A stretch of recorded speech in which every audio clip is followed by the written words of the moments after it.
আসসালামু আলাইকুম। আজকে আমরা ফিজিক্স ফার্স্ট পেপার চ্যাপ্টার 5 কাজ ক্ষমতার শক্তি অধ্যায়ের খুবই গুরুত্বপূর্ণ একটা টপিক দেখব। এই টপিক থেকে 21, 22, 23, 24 সালে অলরেডি কোশ্চেন চলে আসছে।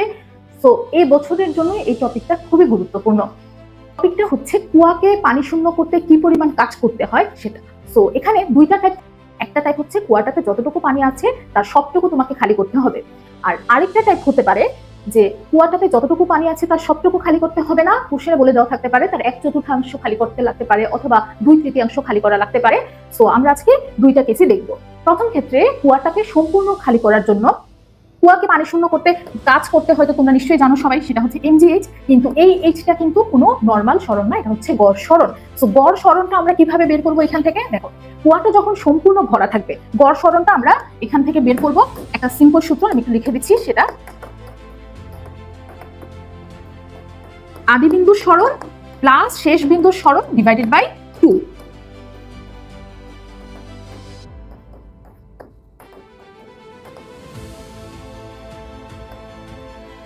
তো দেখো, খেয়াল করো, যখন হচ্ছে কুয়াটা একদম সম্পূর্ণ ভরা থাকবে এই প্রথম স্তরের পানির জন্য সরণ কতটুকু হবে? সরণ অবশ্যই 0। তাহলে প্রথম স্তরের পানির জন্য বা একদম উপরের স্তরের পানির জন্য সরণ হচ্ছে 0। কিন্তু আমি যখন এই শেষ স্তরের পানিটাকে সরাচ্ছি, শেষ স্তরের পানিটাকে মানে কুয়াটাকে তো আমার সম্পূর্ণ খালি করতে হবে, তাহলে শেষ স্তরের পানিটাকে যখন সরাচ্ছি তখন আমার কতটুকু সরাতে হচ্ছে? h অংশ কিন্তু সরাতে হচ্ছে, তাহলে 0 + h/2। সো কুয়াটা যখন সম্পূর্ণ ভরা থাকবে, সম্পূর্ণ ভরা কুয়াটাকে পানি শূন্য করার জন্য আমার গড় সরণ কত পেলাম? গড় সরণ হচ্ছে h/2। আচ্ছা, এবার আসি কুয়াটা যখন অর্ধেক ভরা থাকবে সেক্ষেত্রে দেখো এখানে পানি কোথায় আছে বলো? এই যে, তাহলে এটা হচ্ছে অর্ধেক ভরা, মানে হচ্ছে h/2 h/2। আচ্ছা, তাহলে এই যে পানি আছে উপরের স্তরের পানি, এটাকে আমার কতটুকু সরাতে হচ্ছে?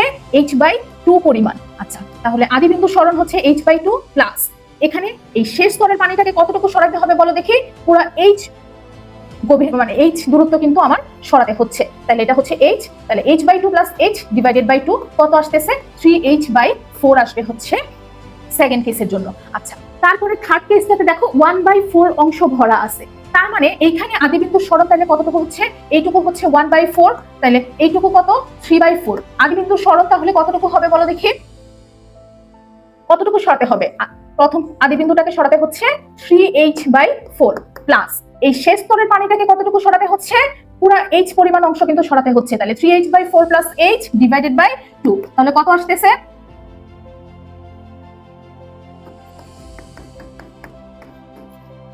আসতেছে হচ্ছে 7h/8। তাহলে আমরা তিনটা কেস দেখলাম। প্রথম ক্ষেত্রে কুয়াটা যখন সম্পূর্ণ ভরা থাকবে সেই ক্ষেত্রে আদি বিন্দুটাকে সরাতে আমার 0 পরিমাণ সরণ হচ্ছে, আর শেষ স্তরের পানিকে সরাতে কতটুকু সরণ ঘটাতে হচ্ছে? h। তাহলে 0 + h/2, তাহলে সরণ গড় সরণ এখানে কত? h/2। অর্ধেক ভরা যখন থাকবে তখন এই উপরের স্তরের পানিটাকে কতটুকু সরাতে হচ্ছে? h/2। আর একদম শেষ স্তরের পানিটা বা শেষে যে স্তরটা আছে একদম শেষ স্তরের পানিটাকে কতটুকু সরাতে হচ্ছে? h। তাহলে এখান থেকে গড় সরণ পাচ্ছি 3h/4। আর 1/4 অংশ যখন থাকতেছে তখন পানি কোথায় আছে? আদি বিন্দুর সরণ বা একদম উপরের স্তরের পানিটাকে সরাতে হচ্ছে 3h/4 প্লাস, আর এই শেষ স্তরের পানিটাকে আমার কতটুকু সরাতে হচ্ছে? h। তাহলে 3h/4 + h ডিভাইডেড বাই 2 পাচ্ছি হচ্ছে 7h/2। সো সম্পূর্ণ খালি করার জন্য তোমার হচ্ছে ফর্মুলা এটা মাথায় রাখতে হবে যে গড় সরণ হচ্ছে আদি বিন্দুর সরণ প্লাস শেষ বিন্দুর সরণ ডিভাইডেড বাই 2। আচ্ছা, এখন আসি পূর্ণ কুয়ার n পরিমাণ অংশ খালি করার জন্য। ধরো তোমাকে একটা কুয়া দেওয়া আছে, কুয়াটা একদম পানিপূর্ণ আছে, কুয়াটাকে হচ্ছে তুমি 1/4 খালি করবা, মানে h/4 অংশ আমি খালি করবো। তাহলে এখন কুয়াটাতে পানি কতটুকু থাকবে? 3h/4। তাহলে একটু খেয়াল করো, এটা আমরা যেভাবে করব এটার জন্য এই গড় সরণটা হবে হচ্ছে আদি অবস্থান প্লাস শেষ অবস্থান বাই 2।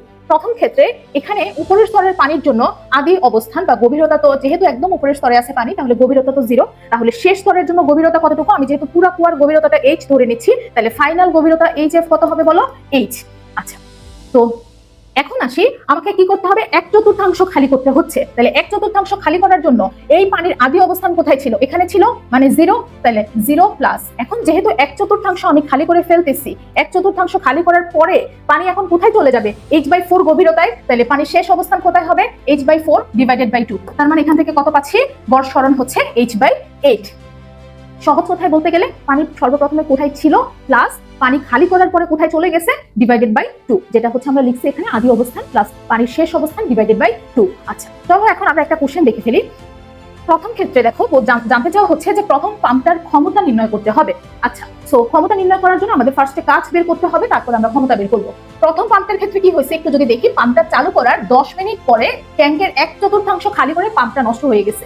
তাহলে প্রথম পাম্পটা এই কুয়াটা একদম পানিপূর্ণ ছিল, পানিপূর্ণ কুয়াটার জাস্ট 1/4 খালি করছে। আচ্ছা, যেটা আমরা একটু আগে দেখলাম 1/4 × H। তাহলে এখন কতটুকু পানি আছে কুয়াতে? কুয়াতে পানি আছে হচ্ছে 3H/4। তাহলে প্রথম পাম্পের ক্ষমতা আমরা বের করে ফেলি। আমরা তো জানি ক্ষমতা ইকুয়াল কি,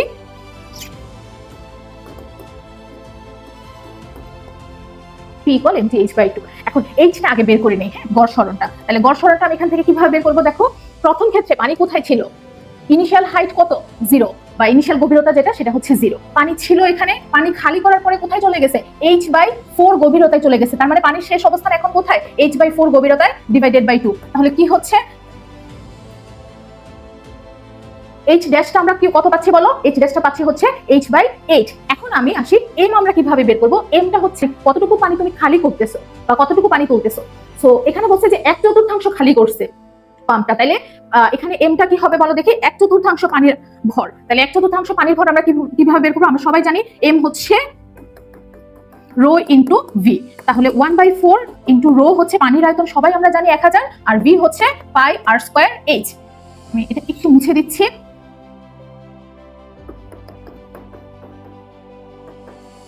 পায়ের মান হচ্ছে 3.1416 ইন্টু হচ্ছে r²। তাহলে r এর ভ্যালু এখানে কত দেওয়া আছে? ব্যাস হচ্ছে 4 মিটার, তাহলে ব্যাসার্ধ হচ্ছে 2 মিটার, 2²। আর h টা আমরা এখান থেকে বের করছি যেটা, সেই h টা কিন্তু না।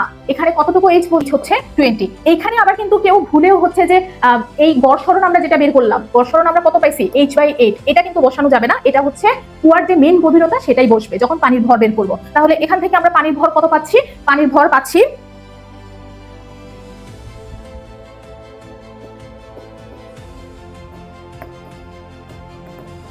এতটুকু হচ্ছে পানির ভর পেয়ে গেলাম। আচ্ছা, তো পানির ভর বের করার পরে এখন তো অনেক ইজি হয়ে গেছে ক্ষমতা বের করা। P = হচ্ছে mgh/T। তাহলে m আমি কত পাইলাম? 62831.85 ইন্টু g হচ্ছে 9.8, আর H/8 হচ্ছে আমার গড় সরণ, H হচ্ছে 20। তাহলে 20/8 ডিভাইডেড বাই কত?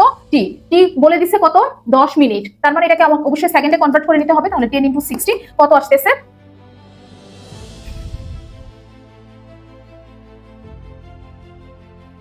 এটা আসবে হচ্ছে, সো এটা হচ্ছে ওয়াটে রাখলাম। কেউ যদি চাও সেটাকে হর্স পাওয়ারে কনভার্ট করে নিতে পারো। হর্স পাওয়ারে যদি কনভার্ট করি তাহলে এটাকে কি দ্বারা ভাগ করবো? এটাকে হচ্ছে আমার 746 দ্বারা ভাগ করবো, দেন এটা কোথায় চলে যাবে? হর্স পাওয়ারে চলে যাবে। সো এইভাবে হচ্ছে আমরা প্রথম পার্টের ক্ষমতা বের করব।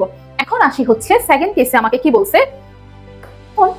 ঘ নাম্বার কোশ্চেনে কি বলছে? উদ্দীপকের দ্বিতীয় পাম্পটা যদি বাকি ট্যাঙ্কের পানি 20 মিনিটে পানি শূন্য করতে পারে, তাহলে উভয় পাম্পের মধ্যে কোনটির অশ্ব ক্ষমতা বেশি? গাণিতিকভাবে যাচাই করো। আচ্ছা, তাহলে এখন দেখো সেকেন্ড যে কেসটা আছে সেটা কি বলছে? আমার তো প্রথম পাম্পটা তো H/4 পরিমাণ পানি উঠাই ফেলছে, তাহলে এখন কি আছে? কতটুকু পানি আছে ট্যাঙ্কে? আমরা দেখছি পানি আছে এখন হচ্ছে 3H/4। এই 3H/4 পরিমাণ পানি হচ্ছে দ্বিতীয় ট্যাঙ্কটা কতটুকু, কয় মিনিটে পানি শূন্য করবে? 20 মিনিটে পানি শূন্য করবে। তার মানে এখন কুয়াতে পানি আছে হচ্ছে 3H/4, তার সবটুকুই হচ্ছে দ্বিতীয় পাম্পটা পানি শূন্য করে ফেলবে। যেটা হচ্ছে আমাদের কোন কেস ছিল বলো দেখি? আমাদের হচ্ছে ফার্স্ট কেস ছিল। এটাতে আমরা দেখছিলাম যে কুয়াতে যতটুকুই পানি থাকুক তার সবটুকু খালি করতে হবে। আচ্ছা, সো কোশ্চেনে যাচ্ছি। তাহলে বলছে যে দ্বিতীয় পাম্পটা যদি বাকি ট্যাঙ্কে পারে 20 মিনিটে পানি শূন্য করতে পারে, তাহলে উভয় পাম্পের মধ্যে কোনটার অশ্ব ক্ষমতা বেশি? এখন আমি হচ্ছে দ্বিতীয় পাম্পের জন্য কি বের করব? প্রথমে আমার গড় সরণ বের করতে হবে। তাহলে গড় সরণ আমরা বের করি দ্বিতীয় পাম্পের জন্য।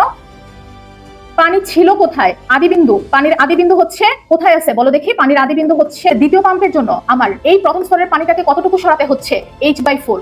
H/4 তার মানে আদিবিন্দুর সরণ হচ্ছে H/4 প্লাস শেষ বিন্দুর সরণ। শেষ বিন্দু কতটুকু সরাতে হচ্ছে?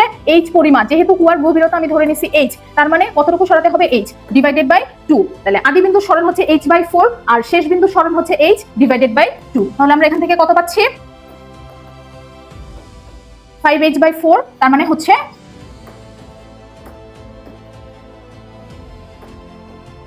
5H/8। তাহলে আমার এখানে দ্বিতীয় পাম্পের ক্ষেত্রে গড় সরণটা আমরা পেয়ে গেলাম 5H/8। আচ্ছা,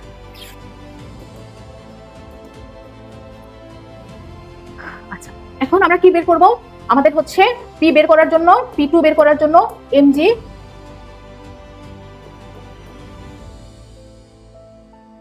m2gh2/8। তাহলে দ্বিতীয় ক্ষেত্রে পানির ভর কতটুকু হবে বলো দেখি, কতটুকু পানি সরাচ্ছি, কতটুকু পানি আমি সরাচ্ছি, পানি সরাচ্ছি হচ্ছে 3/4। তাহলে 3/4 ইন্টু রো ইন্টু ভি। তাহলে 3/4 ইন্টু রো তো আমরা সবাই জানি 1000, ভি হচ্ছে পাই আর স্কয়ার এইচ।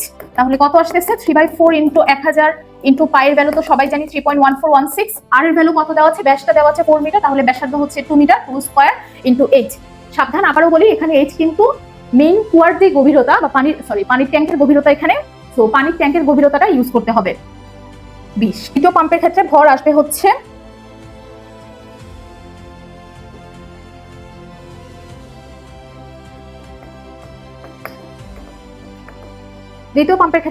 হচ্ছে এত কেজি। আচ্ছা, তাহলে ভর পেয়ে গেলাম, H2 আমরা বের করে ফেলছি। এখন দ্বিতীয় পাম্পের ক্ষেত্রে ক্ষমতা বের করে ফেলি। 188,495.56 ইন্টু জি এর মান আমরা সবাই জানি সেটা হচ্ছে 9.8, গড় সরণ কত, H2 আমরা বের করছি 5h/8, তাহলে 5 ইন্টু কত, H হচ্ছে 20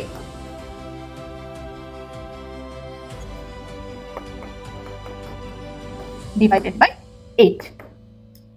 5 ইন্টু 20 নিচে আসবে হচ্ছে 8 ইন্টু টি কত, টি আমাকে দেওয়া আছে 20 মিনিটে পানি শূন্য করতে বলা হচ্ছে, তাহলে 20 ইন্টু 60। তার মানে এখানে আমার ক্ষমতাটা কত আসতেছে, P2 আসবে হচ্ছে 25.8 হর্স পাওয়ার।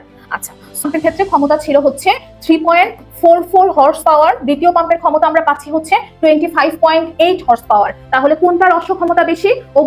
অবশ্যই দ্বিতীয় পাম্পের জন্য অশ্ব ক্ষমতা বেশি। তো এই টাইপের ম্যাথগুলো আসলে এভাবে সলভ করলে তোমাদের জন্য এটা খুব বেশি সহজ হবে।